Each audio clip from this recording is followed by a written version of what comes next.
Have no fear of perfection, you will never reach it.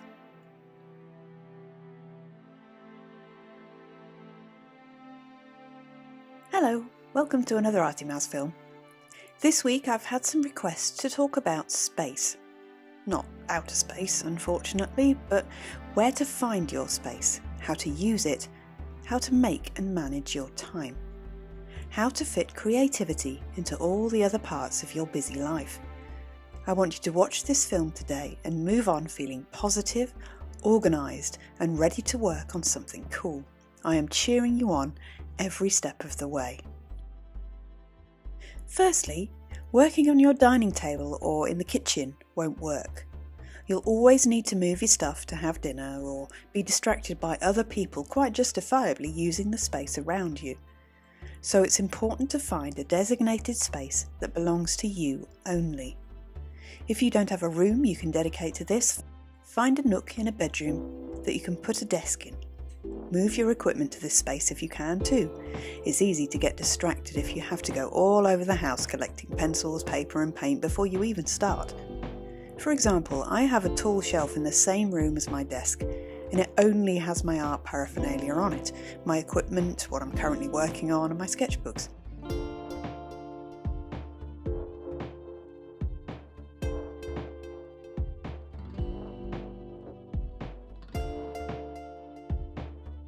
Limit your distractions in this space. Take away anything that's going to either mentally or physically get in your way. Piles of paper, washing on the chair, whatever it may be. Put your phone in another room to take the social media monkey off your back. Put things in the space that inspire you. The wall in front of my desk can be seen in lots of my films. I have a big pinboard that's full of things I've achieved, goals I've yet to reach, quotes that make me think, people that are important to me. It's a reminder of what I'm working so hard for. I've had the same book sitting on my desk for 3 years because it always inspires me to stand up for what I believe in and to do my best. It motivates me and reminds me not only of where I came from, but what I can be if I put my mind to it. Whether you succeed or not is irrelevant. There is no such thing. Making your unknown known is the important thing. You'll have your own idea of what this inspiring space will be for you. Most artists need a space to be messy and not worry about the consequences. Francis Bacon worked in chaos. Jackson Pollock worked on the floor. You can always find a way to be creative. Frida Kahlo had a desk rigged up on her bed so that she could work when her physical restraints got the better of her. George Bernard Shaw made a rotating shed to work in so that his window could always follow the sunlight. One of those actually. Imagine the sun coming in and warming your face all day. So that's your physical space organised, but what about your mental space? We all need to clear the inbox in our heads sometimes. We get buried under paperwork and can't find time for our art. So what can you do? Imagine you've arranged to meet a friend. You're going to catch up with someone you haven't seen for months in the local cafe, have one of those posh coffees and maybe some cake. You can't wait to see them and tell them about your new ideas and find out how they've been doing. But the day comes and you're a little bit tired, you're a little bit busy, there's going to be traffic. Do you let this friend down? No, you don't. Firstly, because you've made a plan and you don't want to upset anybody, but also because you know that it's very likely that you'll feel better after talking to them, more positive, more cheerful, more able to function in the world. So, what if this friend is your relationship with your creativity? What if you actually made an appointment with yourself? It might be a specific time each week. Actually put it in your diary and make it sacred. Treat it like any other appointment.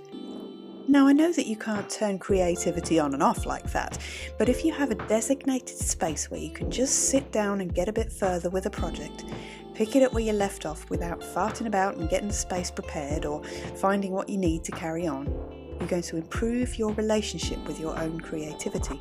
It needs to be worked on, to be nurtured and be cared for.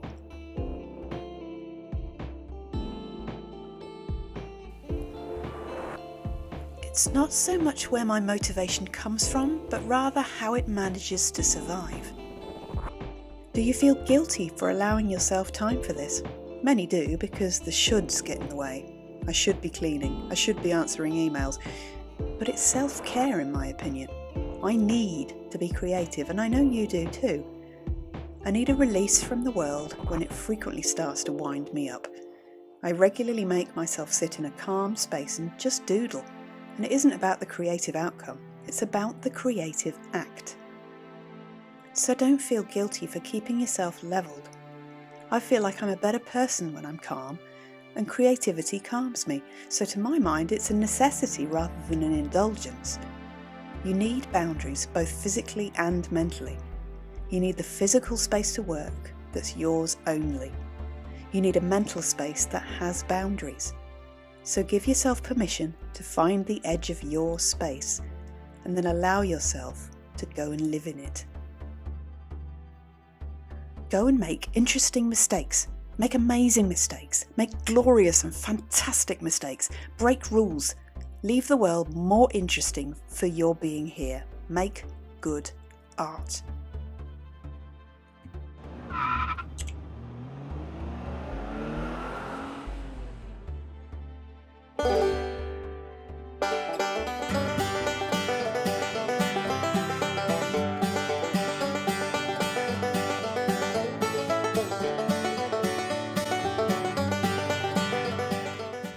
Have you joined the Arty Mouse tribe yet?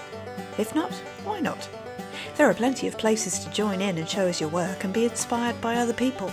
You can get a private tutorial with me if you join the Arty Mouse Art Tutorials Facebook group.